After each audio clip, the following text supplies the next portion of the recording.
Hi, I'm Norm Abram. Welcome to the new Yankee Workshop, where today's project is this blanket chest, inspired by a couple of old chests that I found on the island of Nantucket. Mine is built from pine, and the bottom is lined with aromatic cedar. And it's not that difficult to build, as I'll show you next in the new Yankee Workshop. The new Yankee Workshop features the craftsmanship of Norm Abram.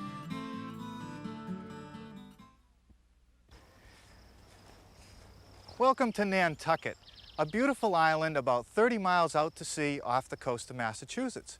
And today I'm here to show you one of my favorite houses, this one right here.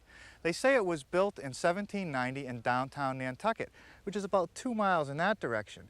And then in 1846, they moved it to this location by bringing it over the ice of the frozen harbor. It's one of those houses that's filled with antiques, much like the ones that I'm trying to build at the new Yankee Workshop. There's a few pieces I want to show you inside. Come on.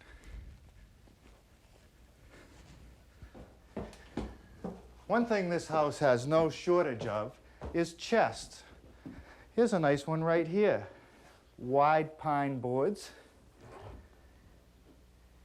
and beautifully dovetailed down along the corner, all hand done. And over here is even a better one. Talk about craftsmanship. Very fine dovetailing. Beautifully done. This one's a little bigger. Has a storage area in the top for blankets. And down here, a couple drawers for additional storage. Oh, and look over here in this bedroom. This is a real antique. It even has the rope handles on it to carry it around. More wide pine boards and some old hand-wrought hinges. You know, this is a perfect place for the blanket chest at the foot of a bed, where you can store those winter blankets. And it's also a great place to sit down and put your shoes on. I think a blanket chest is something that I should add to the collection back at the shop. I think I'll take some measurements on these. Okay, well, to build our blanket chest today, I only need a few special materials. One of them is this hinge, which I picked up at the local hardware store. It's a piano hinge, 3 feet long, brass plated. Then the next thing that I need is some cedar, aromatic cedar. And I got this down at the lumberyard. Smells great. And they claim it'll keep the insects and bugs from eating all the clothes and blankets we're going to put in this chest. And then, of course, the more basic material is this 1x12 pine. I like to use the 12-inch width because it gives me the least amount of waste and the most flexibility to cut my pieces. Now, the first thing I'm going to do is cut the rough links, and I have a list of all the pieces that I need, and I'll cut each piece 1 or 2 inches longer than what I really need. The reason for that is I don't want to commit to final length now. I want to have some extra wood to square them up a little bit later on. So the first piece I'm going to cut is for our legs, and they should be about 22 inches long.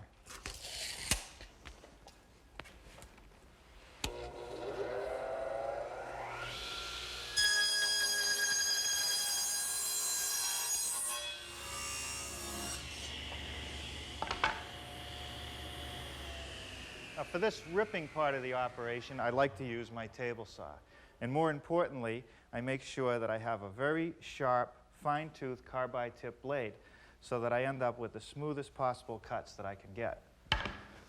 Now, with all my pieces of stock ripped to the correct width, I'm now ready to go to squaring up and cutting to the exact length. And to do that, I'm going to use this power miter box. And this one has a little added feature, which are these extensions running on each side. Now, the one here on the left side also has a fancy tape rule built into it, and it has this adjustable stop. And I know that when I set my cross here, in this case I want to set it at 21¼ inches, I know that that's the precise distance between this stop and the side of the blade. So now I'm ready to cut my pieces. Now, I don't want to just put it in there and cut it. First thing I want to do is square it, because I'm not sure whether this edge is perfectly square. So I'll just take off a little bit. And I slide it down against my stop and make the cut. Now I know that whether I cut 100, 200, or 500 pieces, that they're all going to come out exactly the same.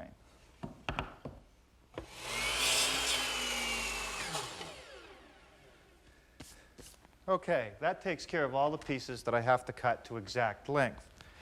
These are the corner stiles, the long rails, the short rails, and the cleats to support the bottom. Now I'm ready to glue up the top. Now notice for my top, I'm using 4 boards rather than 1 or 2 wide ones. And I do that so that I have more stability and a much stronger top. And when I do the glue up, I pay attention to the growth rings. Here, they're curving up. Here, they're down. Here, they're up. And here, they're down. And that will add to more stability and make the top less likely to warp. Also notice that very little glue has been squeezed out. Clamp with just enough pressure to hold the boards together. Believe me, I've learned the hard way. If you put too much pressure, it might fall apart. So now I think we'll set this aside, and then we're ready for some grooving and mortising.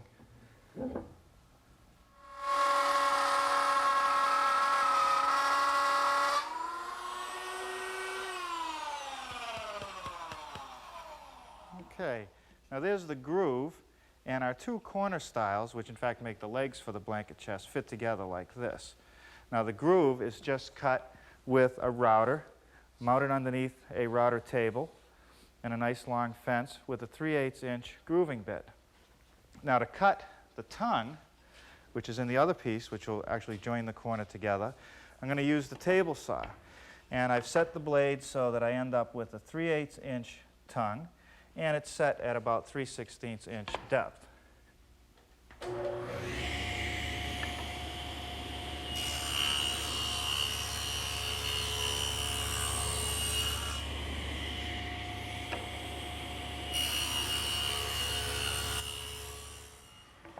Now to set up for the rest of the removal of material for the tongue, I'm going to use the grooved piece as a guide, and I want the edge of the blade to line up with the edge of my groove.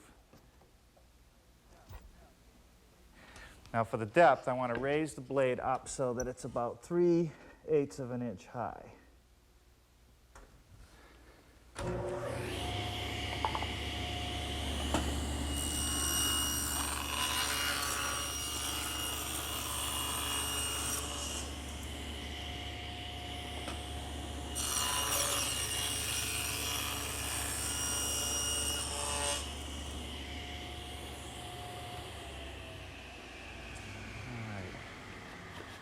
That fits pretty good.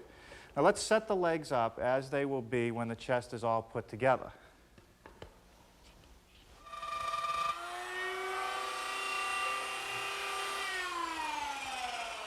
Okay. Now with all my legs set up in the position that they're going to be when the cabinet is built, I can see that the front pieces are the full width legs and the side pieces will have the joints in it. Generally you want to have the full pieces towards the front. Now this mortise that I just cut is the one that will be used to connect the rails together. And with all the legs in the right position, you want to label the top of each piece for that mortise, because there is a front and a back, there is a top and a bottom, and you don't want to end up cutting a mortise down on the bottom of the leg. Now for that mortise, I just used the 3/8" bit as we had in the grooving operation, except that I've added this stop, which will give me a 3.5" mortise.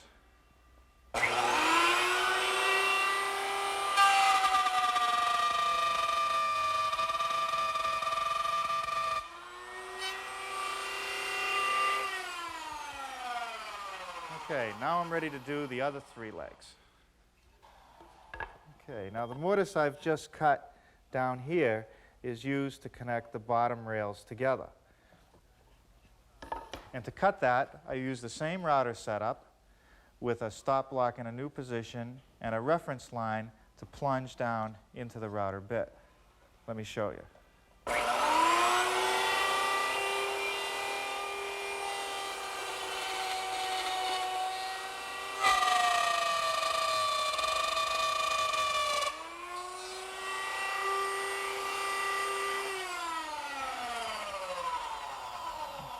Okay, so I end up with a 3-inch mortise that's 4 inches up from the bottom of the leg.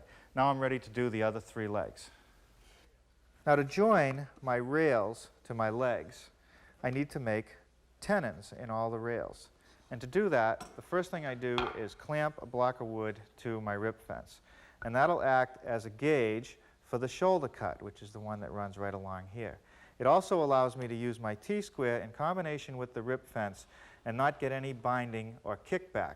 So now the thing that I have to do is run all my rails through both ends.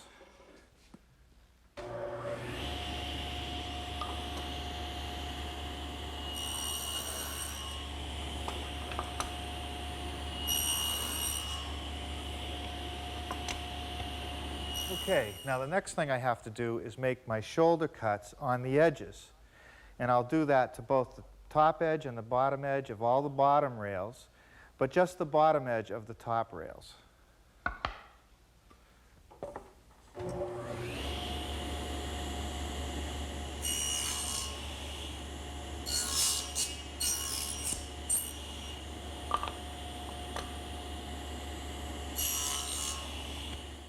Now, the next thing that I want to do is remove the rest of this material. And for that, I don't need this guide anymore, and I don't need my T-square. What I'll do is take one of our legs, and using the mortise groove that you can see, line up my blade for removing the rest of that material, right about there.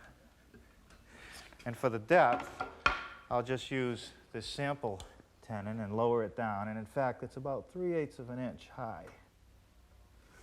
And now we'll just run all the pieces through.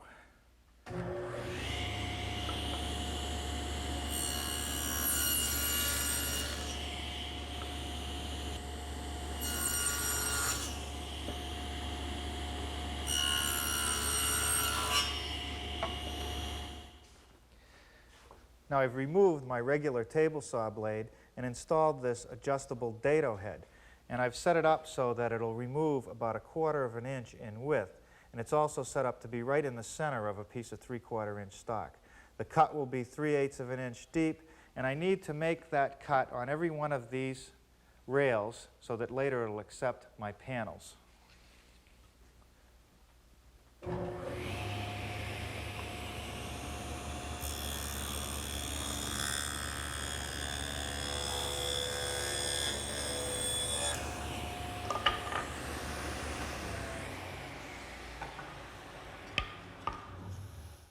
Okay, now the next thing that I have to do is take our legs and run a groove between the 2 mortises so that it'll accept our panels. But I don't want to run beyond this bottom mortise, so I've installed a piece of tape here which will tell me where to stop so that won't happen.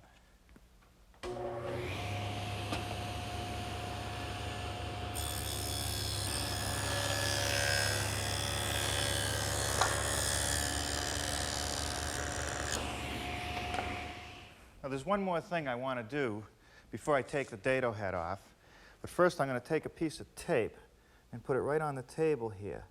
And what that'll indicate is a point that's about 1/4 of an inch back from where the blade starts cutting. And I'm going to take these 2 pieces here and run a groove all the way up, stopping about 1/4 of an inch from the edge. And that'll be our pieces for our top.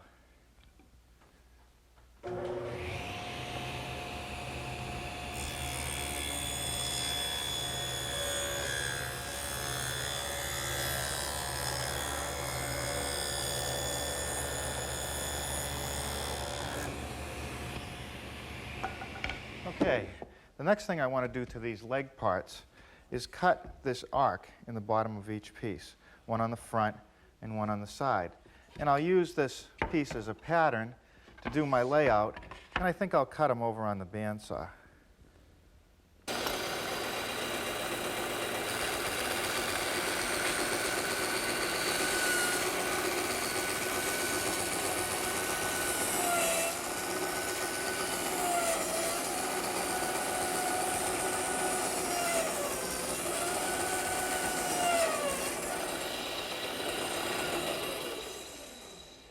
Well, I suppose I could have cut these with my saber saw, And I could have cut them one at a time, but I like to put them in pairs because it just makes the operation go faster.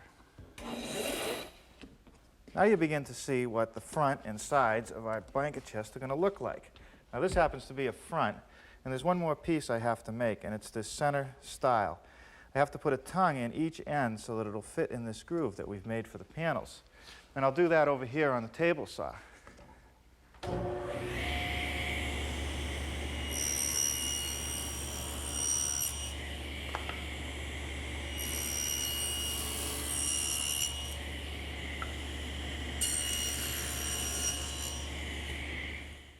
Okay, now with my center stile in place, I'm ready to start working on my panels. And I'm going to build those out of solid 3/4 inch stock. But I want to make the panels 3/16 of an inch bigger than this opening on all 4 sides. And to cut them, I'll just use my stationary saw.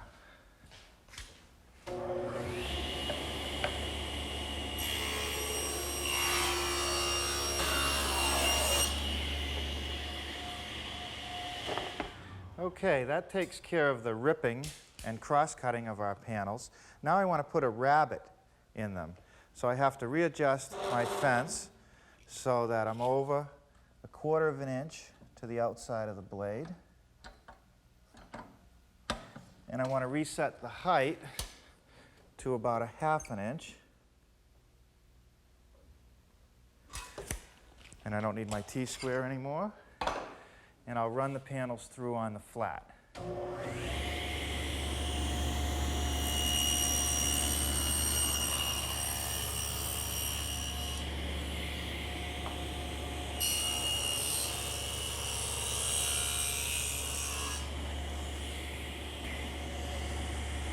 Okay, to remove the rest of this material right here, I'm going to reset the fence.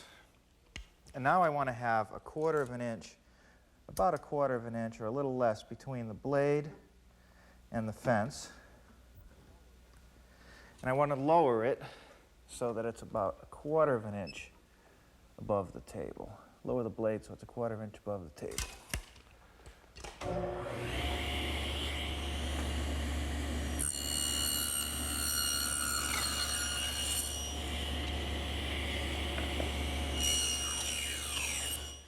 With all my rabbeting done, you can see that when it's assembled, I'm going to end up with a nice recessed panel here. But on the inside, because I'm using full thickness stock for strength, I'm going to have this sharp edge, and I want to knock that corner off on the table saw.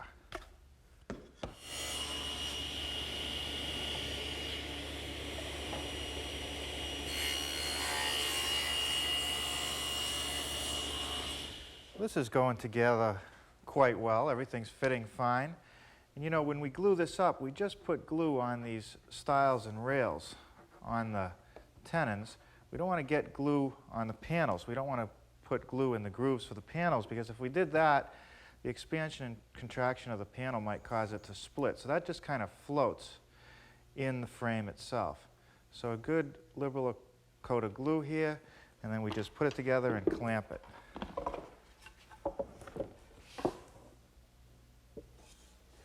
Just enough pressure so the glue starts to squeeze out.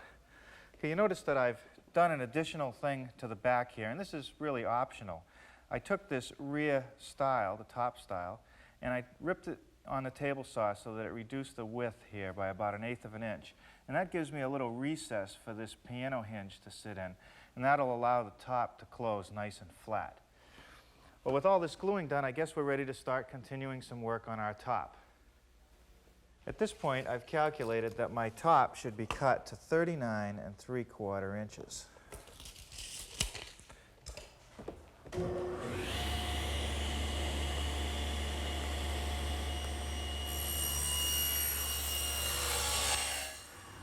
Now, this panel cutter that I use to square up the top is a real handy device. It's just a big T-square, piece of plywood with a stop on the front of it. And underneath we have a spline that just runs in the standard groove of the saw. Now with the cross-cutting and squaring done, I'm ready to rip, and I've already set my fence at 19 inches.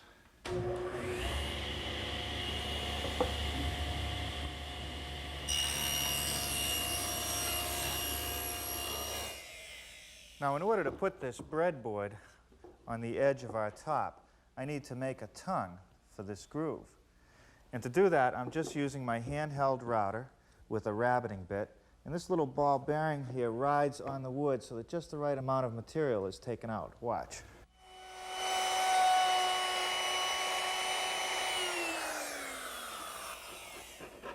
Okay, here's a little detail you remember. We want to cut off a little bit of this tongue. And the reason for that is because when we made the breadboard edge, we stopped a little bit short, so the tongue won't show through the end. And now it'll just fit on like this. Now we're ready to glue it up. Again, all you need is just a little pressure with these clamps, just to hold everything together while the glue sets up. I'm going to put this on the side, and I think it's time we get back to the side pieces, and they can be unclamped. And this is the time, and actually there's no better time than now to sand the inside of our blanket chest. And to do that, I'm just going to use my standard palm sander, and that'll remove any of the marks and even up all the joinery so that it'll be perfect.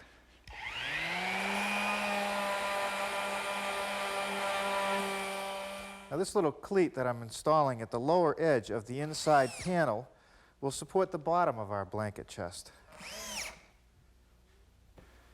Well, a little more glue and some clamps.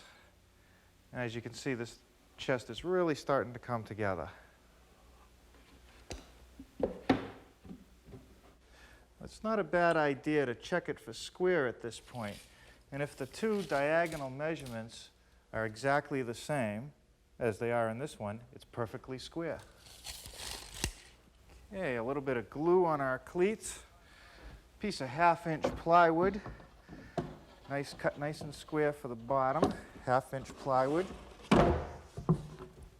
We'll fasten it down with a few screws, and then we'll line it with some cedar.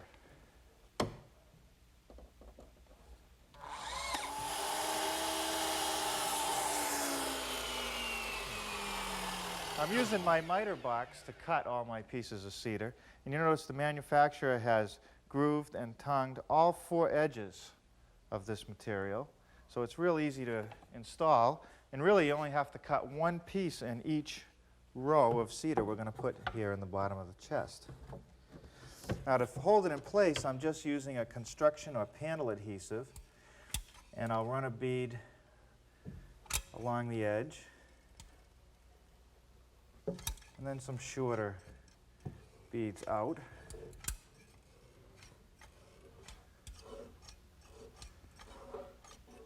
And just simply set our cedar right into it.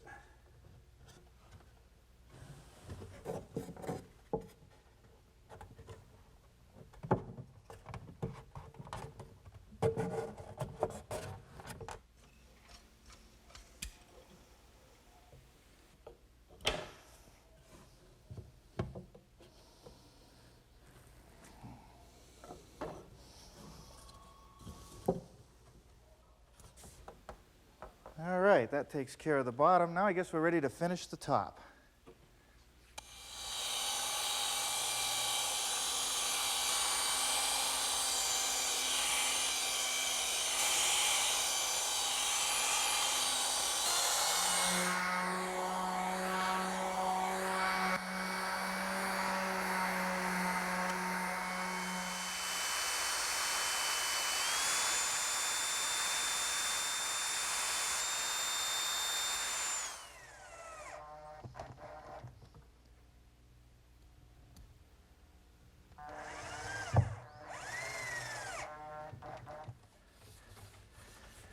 Well, that's not too bad.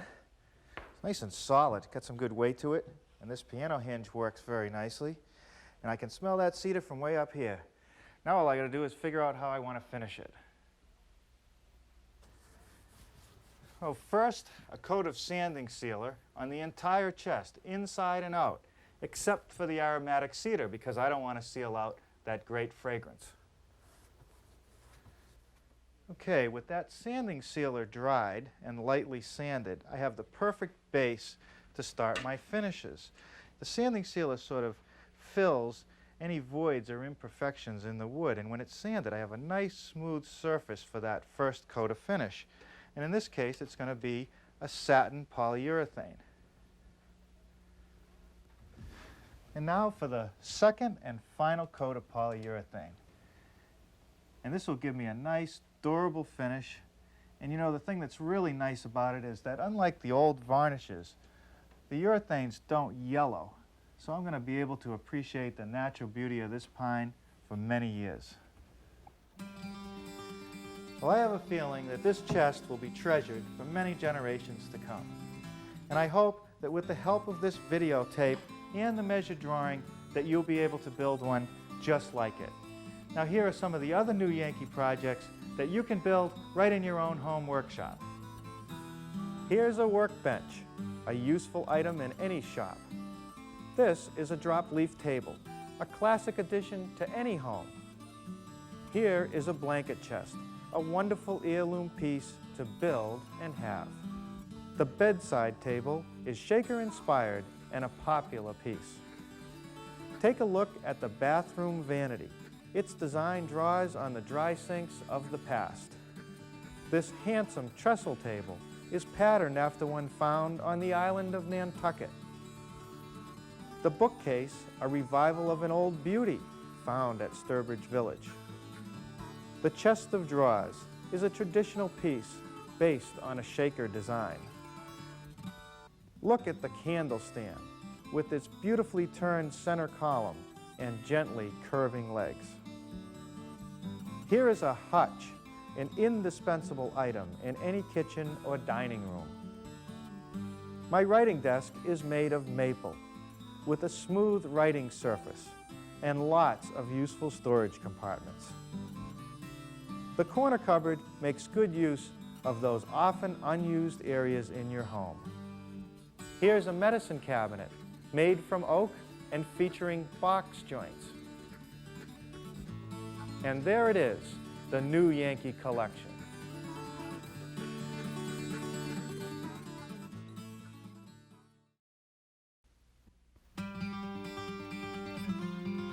Norm Abram is the author of the book, The New Yankee Workshop, which is available in bookstores and libraries nationwide.